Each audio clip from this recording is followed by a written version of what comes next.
encuentro con la palabra, me sostienes otra vez. Encuentro con la palabra, tu verdad me hace creer, tu verdad me hace creer. ¿Qué tal, queridos hermanos? Bienvenidos a nuestro encuentro con la palabra de este sexto domingo de Pascua. Nos vamos acercando ya al final de este tiempo pascual con algunas celebraciones que tendremos durante estos próximos días. La celebración de Nuestra Señora de los Desamparados, de la Virgen de Fátima, de San Isidro Labrador y de San Juan Nepomuceno, copatrono de la diócesis de Alajuela y patrono de nuestros sacerdotes. Durante estos días también acercándonos ya a lo que va a ser el final de este tiempo pascual, con la ascensión del Señor y la solemnidad de Pentecostés que se van ya avecinando en el camino. Este domingo, este sexto domingo, hablamos del Evangelio de San Juan, el capítulo 14, versículos del 15 al 21, esta continuidad en el relato de San Juan, con algunos detalles interesantes para nuestra reflexión, que vamos a verlos más adelante. ¿Qué les parece entonces para iniciar nuestra experiencia de encuentro con la palabra? Escuchar un canto al Espíritu Santo para irnos preparando en torno a la palabra, al encontrarnos con este Evangelio y por supuesto para reflexionarlo juntos en miras a poder siempre encontrar en el Evangelio un mensaje, una fuerza, un criterio de verdad que nos ilumine para nuestra vida cotidiana. Así que ya volvemos a este encuentro con la palabra. Escuchamos el canto al Espíritu Santo. Ven, dulce huésped del alma, descanso de nuestro esfuerzo, tregua en el duro trabajo, brisa en las horas de fuego, gozo que enjuga las lágrimas y reconforta los duelos.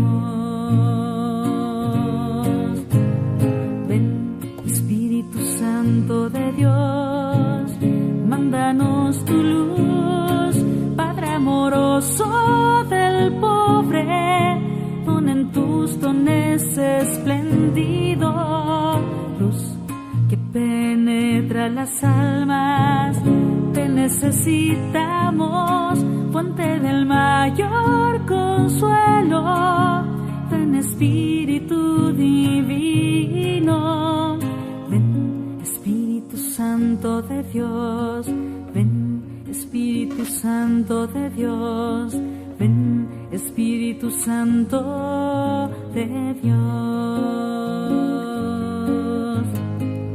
Entra hasta el fondo del alma, divina luz y enriquecenos. Mira el vacío del hombre, si tú le faltas por dentro. Mira el poder del pecado, cuando no envías tu aliento. Ven, Espíritu Santo de Dios, mándanos tu luz, Padre amoroso del pobre, pon en tus dones espléndido, luz que penetra las almas, te necesitamos, fuente del mayor consuelo, ven Espíritu divino, ven Espíritu Santo de Dios, ven Espíritu Santo de Dios, ven Espíritu Santo de Dios. Rija la tierra en sequía, sana el corazón enfermo, lava las manchas, infunde calor de vida en el hielo, toma el espíritu indómito, guía al que tuerce el sendero.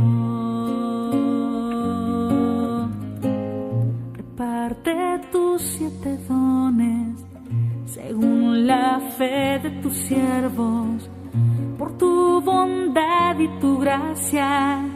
Dale al esfuerzo su mérito, salva al que busca salvarse y danos tu gozo eterno.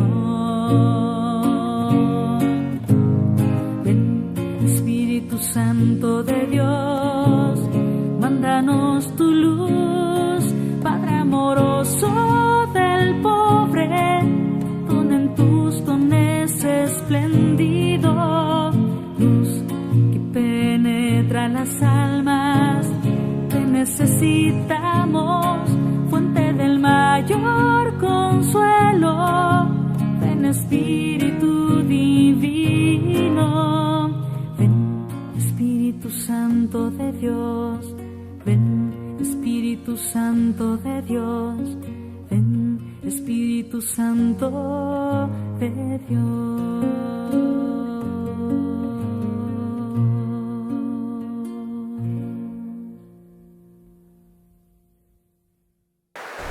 Y bien, queridos hermanos, antes de acercarnos a la lectura del texto, nos situamos en la experiencia de la lectura. Solamente, sin adentrarnos a un momento de reflexión, la lectura como tal y ver algunos puntos iluminadores para acercarnos al texto. Hablamos de un contexto literario y teológico. Partimos de un discurso de la despedida, donde pertenece este pasaje, y donde Jesús interpreta su partida no como una ausencia, sino como la transformación de su presencia en medio de su iglesia. Hay una tensión que pudiéramos entender, donde Jesús se va, pero al mismo tiempo permanece, y para esto se resuelve mediante dos claros ejes o elementos en la expresión del texto: la promesa del Paráclito, la venida del Espíritu Santo, que hará firme la presencia de Dios en medio de su iglesia, y la inhabitación divina en el creyente. Es decir, cómo Dios Padre e Hijo, por la acción del Espíritu, también pueden habitar en la experiencia del creyente por medio del amor. Entonces pasamos de un entender no la despedida como algo triste, no como un Jesús que ha dejado a su iglesia en el olvido o en el abandono, sino como una experiencia que más bien nos va a trascender a la plena comunión con la Trinidad. Un segundo elemento, ya lo dijimos, la promesa del Espíritu Santo, donde hablamos de que si guardamos sus mandamientos, si me amáis, habrá una experiencia para acoger la revelación, para vivir en la relación con Jesús, y con una fidelidad existencial que todo se resume en una experiencia del amor. Aquí en Juan, cuando hablamos de guardar, no hablamos de otra cosa sino que de permanecer. No solamente hablamos de un legalismo de quien guarda una ley o cumple una ley al pie de la letra, sino que hablamos de un verbo, en este caso es meno, en griego, que es permanecer, que nos habla de una viva relación con Cristo. Una relación que no es solamente legalista o que no es solamente está fundada en normas, en rúbricas o en leyes. Hablamos de una relación viva y permanente. Y el tercer elemento es la inhabitación mutua, que en este caso hablamos de una relación entre el Padre, el Hijo y el creyente, nosotros su iglesia. En Cristo y el Hijo, en Cristo y el Padre, la unidad originaria que también nos va a revelar la acción del Espíritu, la Trinidad, la comunión perfecta. El Cristo y el creyente que viven una participación en esa misma unidad. Jesús nos hace partícipe de la unidad entre el Padre, el Hijo y el Espíritu. Y como resultado, como una experiencia de comunidad que no se da de forma aislada. No tenemos una relación aislada con el Padre, el Hijo, por acción del Espíritu, sino que nos adentramos también y somos parte de esa comunión. Por eso no son relaciones paralelas, sino derivadas. El creyente entra en la relación que ya existe entre el Padre y el Hijo por la acción del Espíritu. Qué interesante todos estos elementos, sobre todo cuando dentro de algunos domingos estemos celebrando a la Santísima Trinidad y no la concibamos como aquella experiencia maravillosa del Padre, el Hijo y el Espíritu Santo, pero ajena a la humanidad. Y aquí es donde hablamos claramente cómo la experiencia de Dios ha querido venirse, ha querido situarse, permanecer en el hombre. Y cómo el ser humano también puede ser parte de esta comunión de amor.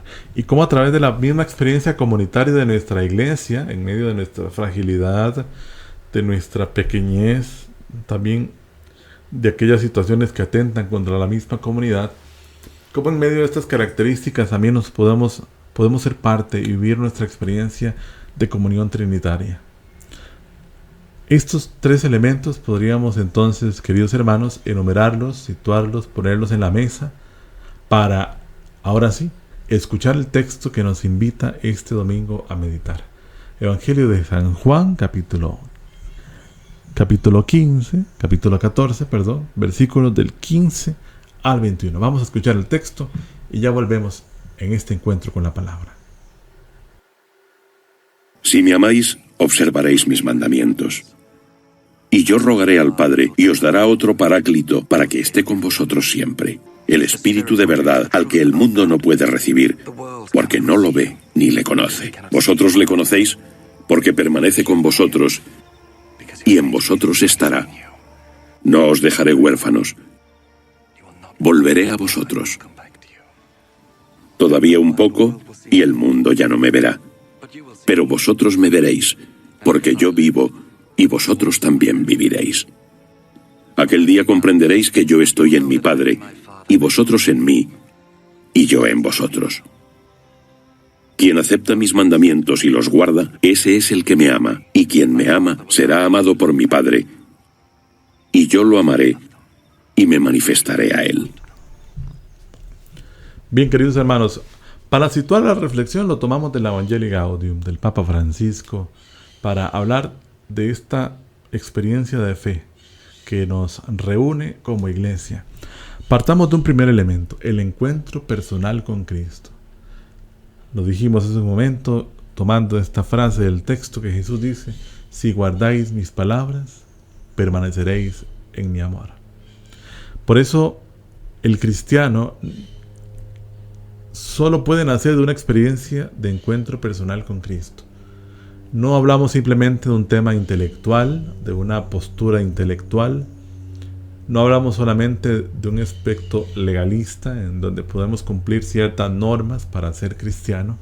El cristiano tiene como base una experiencia de encuentro. Y el Evangelii Gaudium, el numeral 7, remite a las palabras de Benedicto XVI cuando nos dice: solo ser cristiano. Y ser cristiano se basa en la experiencia de un encuentro personal, no con normas, no con doctrinas, sino con una persona viva, Cristo, que ha muerto y que ha resucitado. Y en esta experiencia de encuentro personal trasciende toda la vida por entero de frente a este encuentro. Por eso no solamente hablamos de una postura intelectual, aunque también lo abarca. No solo hablamos de una postura de normas, pero también contenido en. Entonces hablamos de una experiencia totalizante del ser humano con la persona de Cristo. Un encuentro que no es abstracto, sino que implica una experiencia concreta del amor de Dios que nos interpela, que nos atrae y que nos transforma. Por eso el discípulo no nace guardando mandamientos o cumpliendo normas. Hay una respuesta de amor y una fidelidad a la persona de Cristo.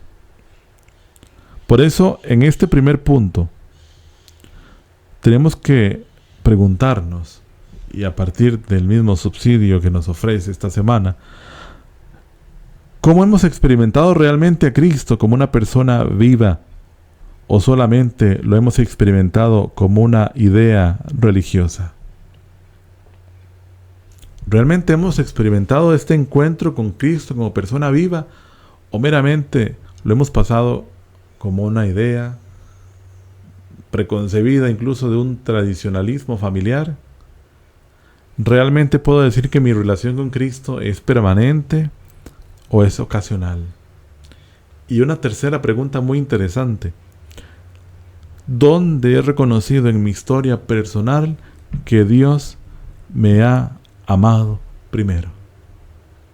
Porque en esto radica, sí, el cristiano nace en un encuentro personal con Cristo, pero en ese encuentro se entera que ha sido Dios el primero que se ha insertado en nuestra historia, y que ha sido el primero en que también se ha insertado en tu historia personal.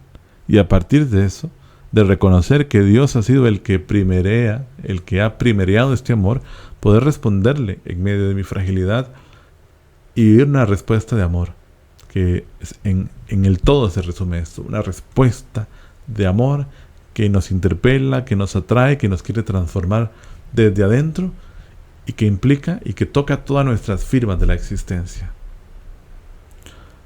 Por eso hablamos de un segundo punto, y la transformación interior. Este encuentro inicial da paso a lo que es una transformación interior, que no hablamos de algo cronológico, sino existencial. Una transformación que va apareciendo como fruto de este contacto con Dios y que la va reconfigurando de forma progresiva. Volvemos al texto de Juan, donde decía guardar. No se trata de una obediencia externa, sino de una interiorización que va configurando el modo de ser del creyente, de tal forma que esto ilumine sus decisiones, sus afectos, su compromiso, sus emociones, en fin, se viva una relación con Cristo de tal manera que vaya moldeando toda nuestra existencia. De nuevo, volvemos al punto. Ser cristiano no es una etiqueta. Ser cristiano no es un nombre que se le dé a algunos que cumplan ciertas características, o bien que se reúnan bajo algunos principios. Usted puede ser afín a un partido político, a un partido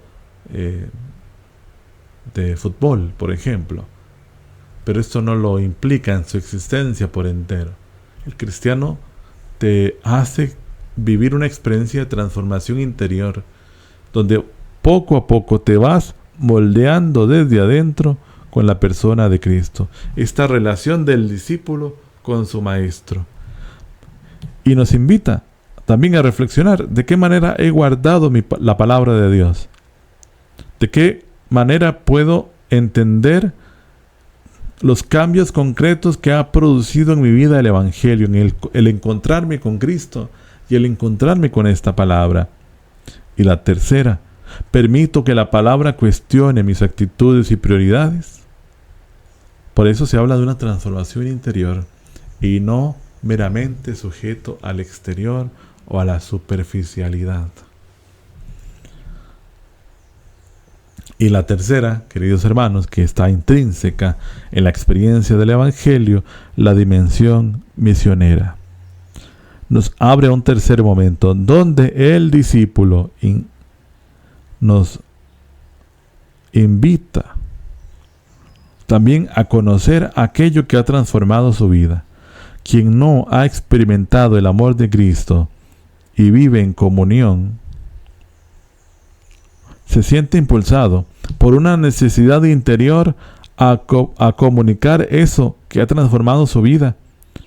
Y desde la perspectiva de Juan, se comprende como una prolongación de la obra de Jesús. Por eso, vivir en la experiencia trinitaria, vivir esta experiencia en la que Dios participa, está en mi vida, implica en mi vida un proceso de cambio, de transformación, nos lleva también a prolongar esa presencia a los demás. Es esto que nos hace entender que Cristo no se encierra en esferas privadas, que Cristo no se privatiza, porque no basta tener una relación personal con Dios. Es que cuando nos sumergimos en la experiencia total de Cristo, también queremos darlo a otros y llevarlo a conocer. En experiencias misioneras concretas, sí, pero también en asumir un estado de vida, una vocación que me lleve también a la santidad y también a llevar a Cristo a donde estoy. En cualquier lugar la gente pueda cuestionarse del amor de Dios. Y esto no es fácil, porque en ocasiones es más fácil en unos ambientes, es más difícil en otros. Pero ¿cómo llevar esa presencia transformadora de Cristo a todos los demás? Partamos desde los valores más fundamentales, desde el amor, desde el respeto, desde la caridad, desde la compasión, desde la empatía, desde formas en las que una persona puede decir, me he encontrado con Dios. Y que la otra persona diga, realmente este es cristiano. Realmente este es un seguidor de Cristo. Realmente este es un discípulo de Cristo. No es fácil, sabemos que no es fácil. La cotidianidad nos lleva también muchas veces a experimentar la fragilidad y a ponernos también de vista ante la misma contradicción que usted y yo podemos tener entre lo que decimos y lo que hacemos. Entre decir, soy discípulo de Cristo, pero no actuar como Cristo. Y esto es fundamental también en la experiencia de encontrarnos con la palabra, porque acá tenemos algo muy claro. Perfectos y santos no somos. Somos personas santos en construcción, si quieren utilizar esta frase. Personas que vivimos cada día tratando de responder a Cristo de la mejor manera e ir transformando poco a poco aquello que me aleja de Cristo, para más bien ser más configurado a la persona de Jesús. Entonces, algunas preguntas que podríamos situarnos es, ¿realmente mi vida refleja el amor de Cristo a los demás?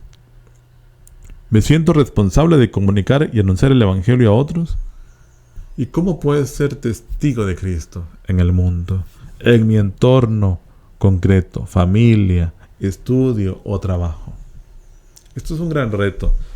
Son preguntas que nos llevarían a una reflexión más profunda, porque hablamos de realmente cómo estoy viviendo mi fe, de realmente cómo soy cristiano, de realmente cómo soy testigo de este nombre al cual el mundo y la sociedad me reconoce. Porque quizás a usted le pasa.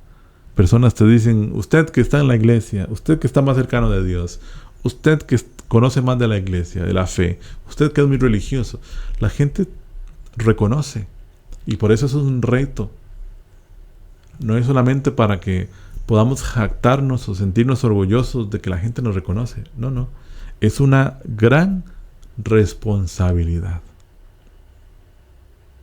Y es un gran deber, los que estamos ya caminando un poco más en la iglesia, poder responder al gran compromiso de que no caigamos en contradicciones y mucho menos en querer ser cristianos acomodados o a nuestra propia forma o estilo. Y bien, queridos hermanos, la experiencia de la palabra sin duda alguna nos invita a orar. A orar, a contemplar estas palabras que el Señor me regala en este Evangelio. Pedirle al Señor que nos permita cada día ser más un reflejo de su presencia en el mundo. Dejar que Él transforme mis pensamientos, mis acciones y ser una morada de Dios. No encerrarnos en nosotros mismos. Ser un discípulo para llevar su amor a los demás, con gestos concretos, con palabras sinceras, con una vida que realmente refleje la presencia y que todo lo que sea yo hable de ti a los demás. Esto le decimos hoy al Señor en nuestra experiencia de encuentro con la palabra.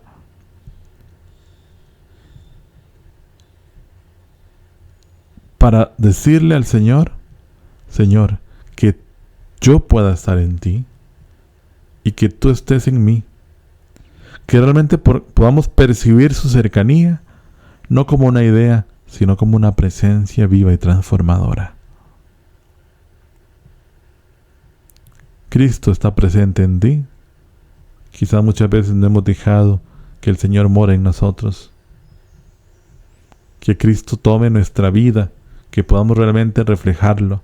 Y eso es una tarea, queridos hermanos, de todos los días, de todos los días. Culminamos con nuestra acción o nuestro compromiso, que es aquello que la palabra me va a suscitar a hacer durante esta semana. Y les invito, les deseo que tengan una oportunidad para reflexionar y para preguntarse a la luz del Evangelio qué hacer esta semana como un compromiso personal propio de lo que la palabra suscita en mi corazón. Algunos elementos que podríamos situar, quizás esta semana podríamos comprometernos a ir cambiando una actitud que no está en coherencia con el Evangelio, a dar un testimonio sencillo de fe y practicar un acto concreto de caridad o de misericordia.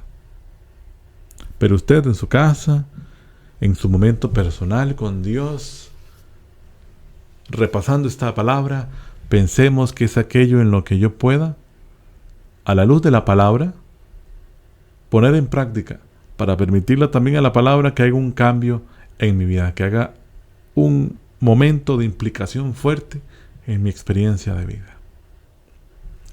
Y bien, hermanos, nos acercamos entonces a esta palabra.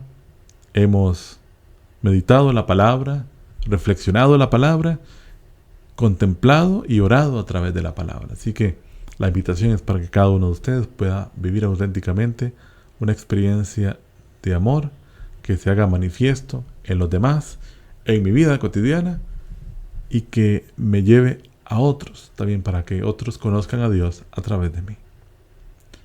Que María, Nuestra Señora del Pilar, Madre de la Iglesia, nos acompañe también para que podamos ser cada día auténticos discípulos del Señor. Hasta la próxima, queridos hermanos, en este encuentro con la palabra.